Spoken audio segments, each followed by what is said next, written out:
small European express courier company, will the express transport industry survive outside the customs union and single market when we become a third country? It would be very surprising if it didn't, that there are express deliveries between Switzerland and the European Union, and Switzerland remains a third country. That I think there are a lot of scare stories around how business will operate, but you can get express deliveries from the UK to the United States, that it is perfectly possible to implement and work through customs procedures in a highly efficient and streamlined way. But there will be some changes, because we will not be in the customs union and we will not be in the single market. Response from you, Kieran? Right. If I can give you some hands-on experience of where I've been, I've been to every border and country in Europe. I've done a job to Switzerland before. I've exported £100,000 worth of exhibition equipment for a medical company from Cambridge. I got sent down what was called a Route 1 at Customs House in Dover. I was there for 7 hours. I then got to the Swiss border. I was there for 5 hours, and I missed the first day of the exhibition. They had to pay a 20% down payment on their temporary imports for their machines that they wanted to exhibit. They missed the first day. It cost them about £10,000, and they were deeply, deeply unhappy. This is not a frictionless border. The Swiss border is not frictionless. You have to stop.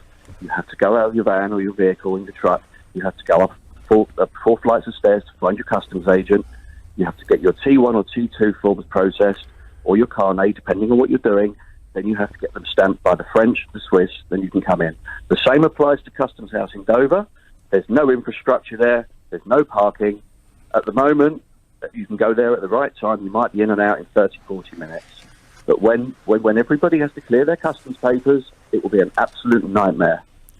I just want to know how you can respond to that. Jacob Rees-Mogg. Well, it's a question of having the right infrastructure in place and the systems that deal with this.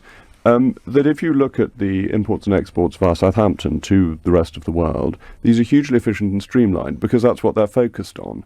The issue with Dover is it's not primarily focused on non-EU movements at the moment. Once we're outside the EU, Dover will have to become a streamlined port. Otherwise, they'll find that they lose business to other ports. Won't we suffer the problems we haven't that gentleman suffered in Switzerland? Why would Switzerland have been at it for years, and they clearly haven't done very well with it? At least is what I take from what Kieran's telling us. Kieran is telling us about an incident where he had a particularly difficult time getting through Switzerland. I appreciate that. I wasn't trying to minimise it.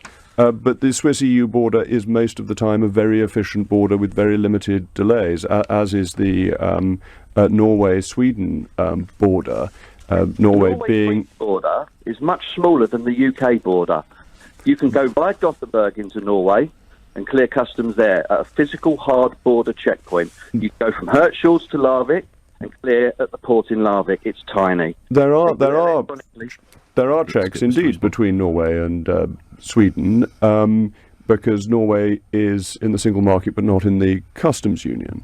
But the border is an efficient border that you can have, and there are many efficient borders globally, and that is what we should be trying to do. That's what government policy is, to have as seamless as possible.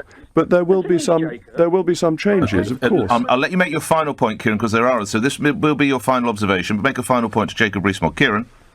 There's not one single white paper that the government has yet produced on road transport apart from permits for trailers, including caravans and private trailers over 750 kilos. Everybody would be affected. Driving licences would be affected. And they're also saying, according to the European Union white paper, it says you'll need a transport manager that must be a resident in an EU country and you must have a premises. This is going to put small to medium-sized businesses out of business overnight. We won't be able to compete, and all you're going to have is the large companies running it. I'll tell you something. One last thing from me. I transport exhibitions. I transport car parts for the just-in-time production line. I transport AOG airport on ground parts. I do band work for concerts. They cannot go by truck. They must go by van.